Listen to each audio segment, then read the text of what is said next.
This is One in Five, a podcast from Providence about disability and the intersections with healthcare. I'm Sarah Quinto. And I'm Angela Meredith. In our last episode, we heard from a few patients who had some messages for us as a healthcare system on where we need to go with people with disability. And Sarah, I'm so excited for this discussion today because we have a guest that you and I both know really, really well and consider not only a coworker, but a friend. And I'm so looking forward to digging in with her about disability. I know, Angela. I'm so excited to have Laura join us today. She and I are co-chairs of the Providence Disability Employee Resource Group. We've known each other for a couple of years now. She is also the author of the Berkeley book, A Story of Hope, Happiness, and Down Syndrome. Laura, we're so excited to talk with you. I am so thrilled to be here with you today and that I get to co-chair the Disability Resource Group with you as well. What made you decide that you needed to write a book about Berkeley? You know, I was thinking about this the other day, and it's hard to pin it down to one thing. There's so many facets to why I wanted to write a book. One, I just feel like our world needs more happy. And I read so many books, and they never quite get there. And definitely, there's a lot of challenges with any kind of disability, and Down syndrome is no exception. But when I think about Berkeley, and part of the reason I named the book Hope, Happiness, and Down Syndrome is because he has brought so much joy into our lives. And as you read through the book, even when there were challenges, overwhelmingly, there was joy behind it. I thought also that I had been given this tremendous gift because Berkeley's life is exceptional. I mean, he has had so many adventures, so many, I kind of call them movie moments where, you know, you're watching the movie and you want that just feel good. He's had so many of those, or I wanted people to understand that even though his life may look different, he still fulfills dreams. So if you read the chapter about the green truck and him wanting to learn to drive and being able to just help him achieve that goal, that dream, maybe in a little different way than you would in a typical child getting their driver's license. I also look back onto the early days of, my parents finding out that Berkeley had Down syndrome and the fear that they were experiencing. Not a lot of information at that time. You couldn't just go to the internet and Google. But what I found is that parents are still experiencing that. When they hear the words, your child has a disability, there's just like this instant, like, what does this mean to me now? And so I wanted to give parents some hope and to help them get past that. It happens kind of this grieving process that they go through, grieving what they thought was going to be in their lives as they learn to accept and embrace what the gift that they've now been given in this child. Yeah, and then you recently had a discussion with your mom that you recorded about what that was like when you were a little girl and she had Berkeley, and what the whole experience was like in learning that he had Down syndrome. Let's have a listen to it. I'm Phyllis Smith. I'm the mother of 5 children. We had 4 children, ages 6 to 12. When Berkeley was born. I was married to Don for 58 years. We had a good life together. He was a good dad to all of our children, and it was a fun, good life together. Sure has been. Let's go back to the night Berkeley was born. What were your first impressions of him? He looked very much like our other children. Our children all looked alike as babies and as they were growing up. And he looked very much, especially like our second son. But he was very small, which I was surprised because he was only 5 pounds, 4 ounces, and all of our other children were in the between 7 and 8 pounds. So I was a little surprised he was so small, but he looked healthy and everything. So when he was born, you didn't have any idea that anything was really different about him other than that he was small. When did you find out, and how did you find out that there might be a bigger problem? Well, later that morning, I tried to feed him and he choked really, really bad. The nurses said, you better not try anymore, and contacted the doctor. they were kind of doing some tests and things. And about probably 9 that night, the doctor came in and said, there is definitely a problem. And I think it's probably there's a hole in his esophagus, but I would like to send him to a bigger hospital to do some more testing. And were you able to go with him? No, I stayed in the hospital and they took him on by ambulance. And then you got a phone call. It was about 1:00 at night. I got a phone call from a doctor in Wenatchee. And he said, your baby has Down syndrome. And I said, no, I did not know that. And he said, well, did you look in his face? And I said, of course I looked in his face. He looked just like my other children. And he said, well, he does have a hole from his esophagus into his windpipe. They're connected together and there's a hole between. He also has a hole from his esophagus into his body cavity. He said, I would like to send him on to Children's Hospital in Seattle, and then they'll do testing to make sure he really does have Down syndrome. It was basically, he told me they would not do the surgery if he had Down syndrome, and he would, of course, die without the surgery. He was no way he could eat. And that was really, really upsetting to me. I just didn't know what, it was the middle of the night. I was in the hospital and I was very, very upset. And I think maybe you're tempering the language a little bit because we're recording this, but Down syndrome was not the word that he used, was it? No, he said he was retarded. Mm-hmm. And he was quite pointed in asking if you had even looked at him. Yes. Mm-hmm. Then about 7:00 in the morning, I got a call from a surgeon in Seattle in the Children's Hospital, and he was asking for permission to do the surgery. And I was so relieved because I didn't know what we were going to do, because there was no way I was just going to let Berkeley die. But at the same time, I didn't know what I could do. So even though that was a frightening time because you didn't know what to expect, you realized that it didn't matter so much what he looked like or what he would be able to do or not do. Don said to me one day, he said, he's our baby now. We love him. We'll continue to love him. And we don't know what 15 or 20 years from now will be.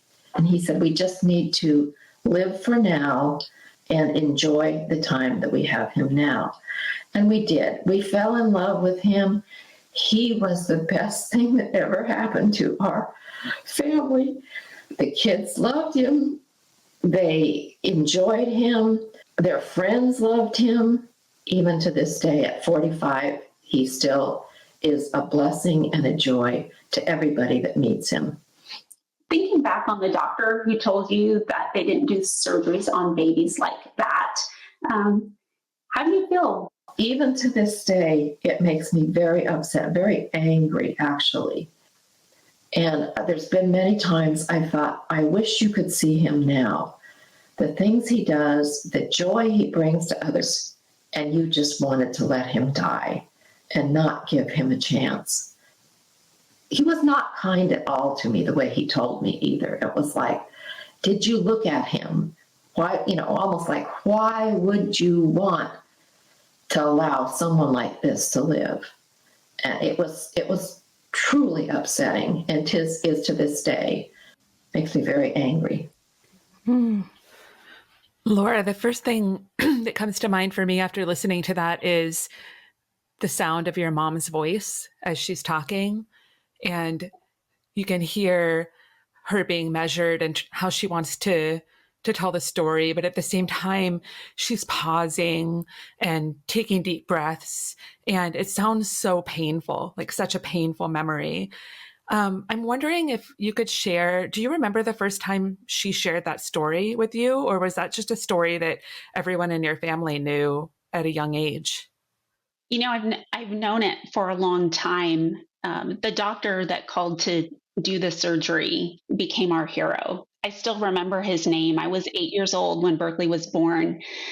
His name was Dr. Hicks. And it was just such a difference between the two doctors, the one who valued Berkeley. And I don't know why. I've always wondered, did he know someone with Down syndrome, or did he just value life? I think back to, it's hard for me to imagine my mom is hearing this news that is changing her life, because she's now going to have a son with a disability. And she's also grappling with, how can I save his life? Because they're saying they don't want to even do surgery that anybody else would not be given a second thought. They would absolutely do that surgery. And so there's a lot to grapple with. And I every time she tells this story, and we don't bring it up a lot because it is painful for her, that same emotion comes through. That was 45 years ago. And I know probably some things have changed since then, but it's still, when women are pregnant, they get these tests. One of them is to see if your baby has Down syndrome and consider terminating pregnancy. Like, what would you say in that case? That has touched our lives again. My sister-in-law, when she was expecting her first child, my nephew, she was young, she was happy to be pregnant, and most people don't realize that there's actually 3 forms of Down syndrome. And one of the forms, it's one of the rarer forms, is actually hereditary. Just 1% of all Down syndrome are hereditary. And so the doctor told her, when he found out that she had a brother-in-law with Down syndrome, he was like, well, you must get tested, so that you can terminate the child. And did he say that syndrome, so that you can terminate the child? Yes. Oh, so, this should have been like the happiest, like most moms, when they find out that they're expecting, they're so excited and happy. And it was just jarring to her. And she was like, I don't want the test. If I have a child with Down syndrome, I will love that child. So I think this push to terminate children in the womb because they may have a disability is, it's a hard thing for parents to hear. It's also very, kind of sends them into this confusion. And I'm not talking about maybe having a test so that you can kind of prepare yourself. I had a coworker that the same thing happened. They thought she had a high likelihood to have a Down syndrome baby. And she was told, if you have a child with Down syndrome, it will tear your family apart. And for our family, nothing could be further from the truth. Berkeley has always been a rallying point. I'm one of 5 children. With all siblings, we have disagreements from time to time, but, a concern or something will come up around Berkeley and we just rally together. So I think that's a really unfair and uneducated statement to make, that a disability is going to tear your family apart. I understand that. For our audience, like, it seems to me that having a child with a disability in many cases could be a harder life for parents. To know, that your child is always going to need help for the rest of their lives. Is that a consideration at the beginning when you're thinking about the rest of your life?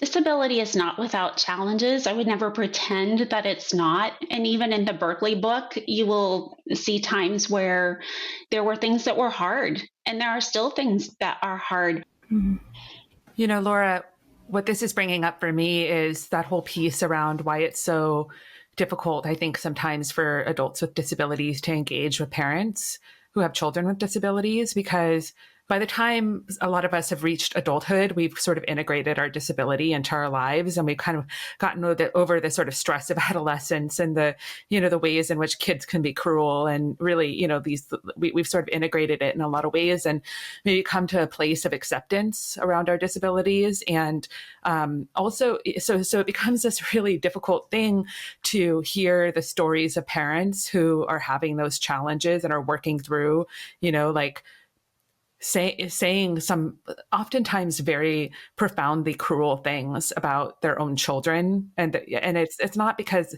it's well-meaning, right? But it's also very painful for us to hear. And I just want to say, I think one of the ways that this employee resource group has been helpful to me is it's been really healing to be in relationship with you, and hear how much love and joy Berkeley has brought into your life.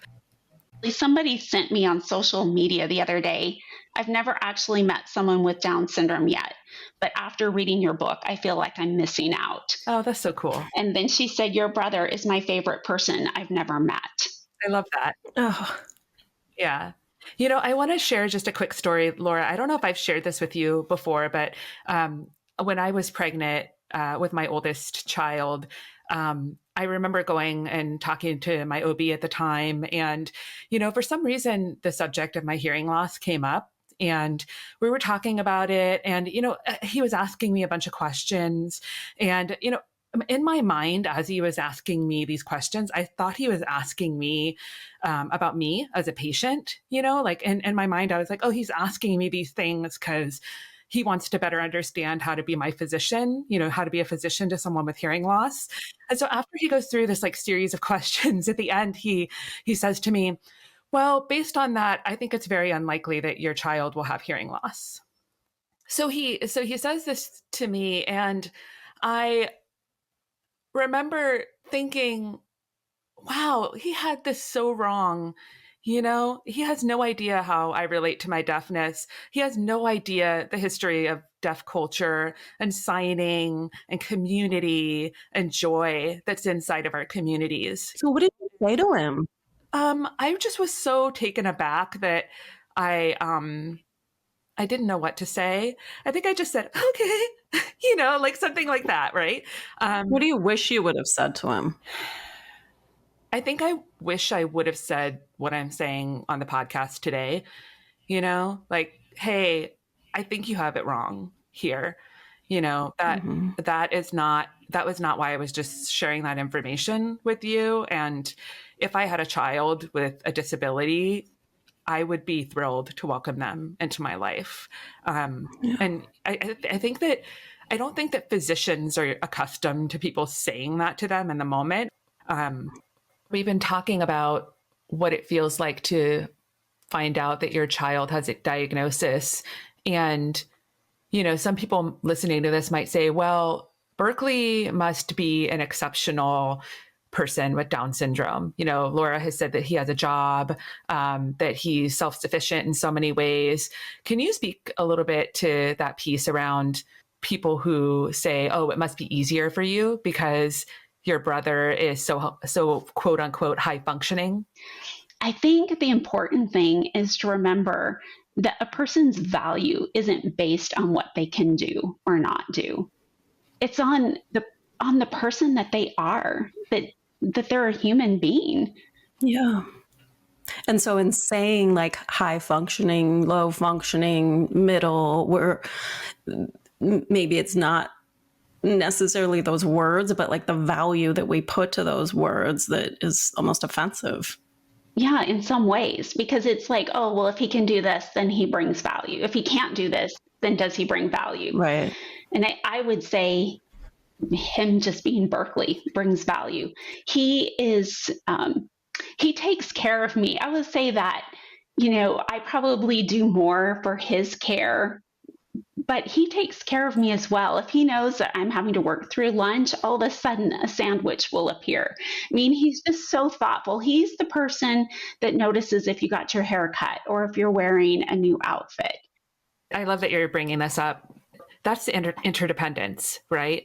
Is he does things for you and you do things for him as well. Mm-hmm. It's not just giving all the time. And do you think that that's something that parents who are just receiving the diagnosis for the first time don't really understand about having a child with a disability?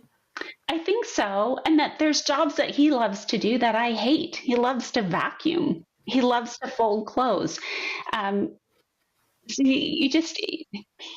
every person is different. Not every Down syndrome person will love to do those things. they will have their own things. We are all so unique, just like you and I are different. So, Laura, Berkeley's life has affected a lot of people. Not only is his quality of life so rich, but he has also changed the lives of others for the better. You met someone whose life was really shifted in an immense way because of Berkeley. I did. I've always known that Berkeley's had a big effect on other people. During the school that he attended, they invited him to walk with them in graduation, and thousands of people were there and applauded him. And I remember even in that moment thinking, wow, Berkeley also has profound hearing loss, so his speech is very limited. And he doesn't write very well. And yet all of these people were there applauding him. After the book came out, a man named Benjamin reached out to me on social media. I have never met Benjamin in my life. And he told me how Berkeley had affected what he chose to do as a profession. And even though Benjamin had some difficulty in his childhood, had actually dropped out of high school, thinking back on Berkeley had caused him to end up in the career that he has now. I'm hoping, can we play part of that interview? Yeah.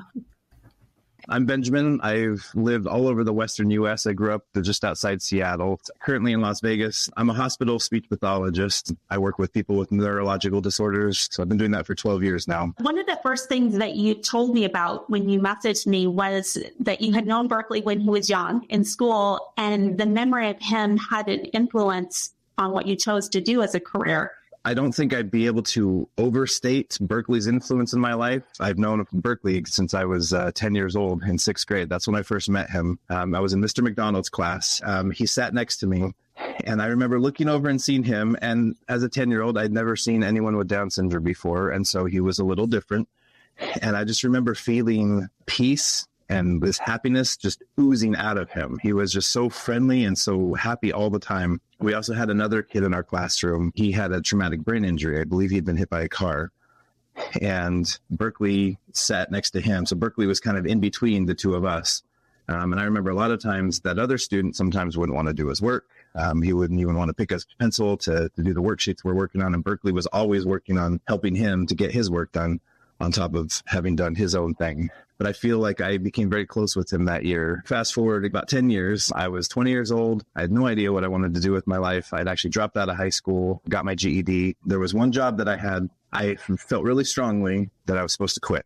And I didn't know what to do because I needed a job. I had rent to pay, and I thought, I can't quit this job. I need this job. So I went in, I talked to my supervisor at the beginning of my shift, and I said, I'm not going to work here anymore. And that was the end of that. The next Monday, I started working in special education classroom in the local school district there. I was assigned to work with a high schooler that had autism. And I remember we would sit in the back of the classroom and I look around and just thought, this is where I'm supposed to be. And it's because of Berkeley. I remembered how much fun it was sitting next to him and getting to experience 6th grade alongside him. And I thought, that's the kind of people that I want to work with. And then I moved to California, and I worked in a special ed class there. I also worked at a different school. I'm working with kids with autism. In the high school special ed class that I was also working in, we had these people that came in, would take our kids out of the classroom and play games with them and talk to them. And I finally went out there and I said, who are you people? And they said, we're speech therapists. And I said, what's a speech therapist? I'd never heard of that before. So they explained what they do, who they are. And I thought, that's what I want to do. Because I'd been working in special ed for a few years now. And I really liked that. I worked in group homes too, for people with developmental disabilities. I worked with autism, Down syndrome, Fragile X, fetal alcohol syndrome, you name it, I worked with them. But for me personally, I always had a special place in my heart for people with Down syndrome. I went to school then to get my master's in speech pathology. I ended up breaking from special ed when I was working on my bachelor's degree. I found out more about the adult disorders, and so my focus started to go more towards adults that have had strokes and things like that. I'm curious, like in your day-to-day work, does his memory or your interaction with him still influence how you interact with the people that you help? It's going to sound crazy because you think just because I'm talking to you that this is why I'm saying this, but I think about Berkeley all the time. I've thought about him so much over the last, 33 years now since I met him. And I only knew him for a short period of time. And so I didn't really interact with him after sixth grade. But the impact that he had just in the few months that I knew him has lasted me until now. Here's someone who could easily just say, I have an excuse to get out of doing things, and I never saw him use any excuses. He was always willing to help the people around him. So I thought, if he can do that, I can do that. And then that translates when I help work with my patients, of course. I walk in the doors and I can just kind of leave my problems behind and focus on the people that I'm working with. What is he like now, like day to day? Amazing innocence, kindness, and joy. But he's also very responsible. He loves to work. He's held a job most of his adult life. He takes that very seriously. He was bussing tables for one of the Microsoft cafes. And, there's always the annual health department inspection. And their cafe had a 100%. And Berkeley's boss called my mom and said, that's unheard of. 100% is unheard of. And she said, however, we really attribute a lot of that to Berkeley because he is meticulous about cleaning and part of his job was to bus tables, but part of it was to put things away. And it was just like their area was spotless. He loved that job, but everybody there loved him as well. And he was part of a van pool, and people, would be checking on him to make sure he was okay. He was just a really loved part of the community. Well,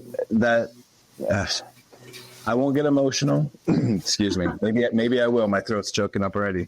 He was such an integral part of me becoming who I am now. Like, I literally would not be sitting here right now in the house that I'm in the city that I'm in, with the job that I have, with the kids, the whole thing. Like, if I hadn't sat next to sixth grade Berkeley, who knows where my life would have gone, and it's kind of crazy to think that, but I really do think, see, here's where I'll get emotional. Like, I really do think God places people in our lives at the right time, the right place, when we need them the most.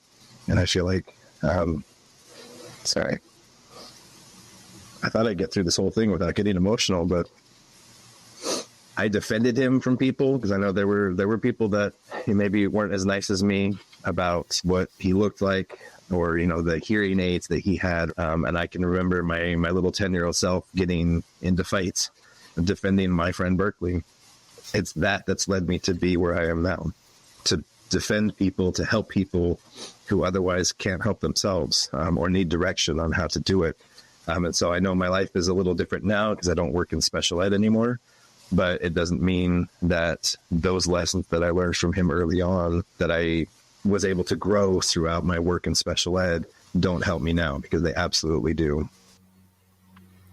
Wow, Laura, what a treat for you to get to connect with Benjamin in that way. It's amazing. Every time I hear it, I just get chills, and I just love that this person I didn't know didn't have to come forward, didn't have to contact me, but he felt that strongly about the impact Berkeley had had on his life that he wanted to share his story. That 1 year when he was 10 years old shaped his life. And I mean, he was saying that he thinks about Berkeley all the time. And I hope that listeners are able to kind of think about quality of life and think about disability in a different way as they listen to that story. I mean, I think so much of what we determine to be quality of life is our relationships to others and our relationship to our communities, and how those two things interact. And it's so clear to me that, speaking as a person with a disability, I believe I have value. Yeah. The messages that society sends to people with disabilities aren't always that you have value, but as a person, as a human being, you want to feel like, hey, I matter, like I belong here. I have something to bring. I have something to offer. And I just feel like this story is such a testament to, affirming that within Berkeley, like Berkeley can look back and say, look at all of these lives that I touched and made better just by my presence in them. And I just think that's that is quality of life in so many ways. Yeah, I think it's a shift in thought that it's not our achievements, it's the lives that we touch, whether by our kindness or just our presence and teaching other people to be selfless. Laura, thank you so much for joining us today. It exceeded all my expectations for the conversation. Thank you so much for having me. I will take any opportunity to highlight Berkeley's amazing life and just to be a champion for others with disability. So it has been my honor and privilege to be with you today. And your amazing life too, Laura. I mean, I think that you've highlighted that today too, that it's your story and Berkeley's at the same time. So thank you. It was wonderful spending time with you. Thank you.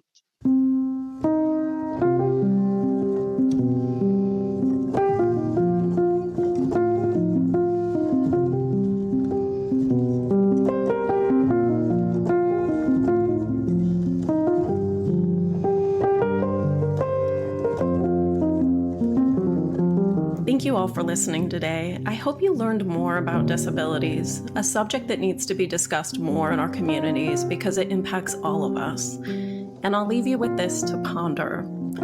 There is a heartbreaking way that many people see Down syndrome, starting with how to use the tests that are recommended during pregnancy to making our own conclusions when it comes to quality of life. Let's consider opening our minds to what defines quality of life and listening to people with disability before drawing conclusions.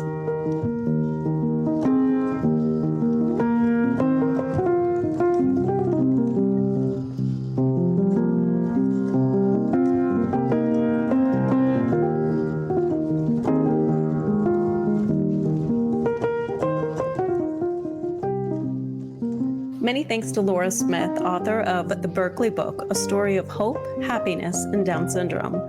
Earlier, we heard from our mom, Phyllis Smith, and from Benjamin Marshall. Thanks too to our colleagues, Sean Collins, Deepak Sadagopan, Scott Acord, and the Disability Caregiver Resource Group at Providence. I'm Angela Meredith. And I'm Sarah Quinto. On our next episode, I would appreciate it if you would stop shaking your head in agreement when I don't think you understand what we are talking about. we look back on that moment in American history when equal access for people with disabilities became a civil rights issue. Sometimes that comes down to whether a patient is believed. Thanks for listening today. This is 1 in 5.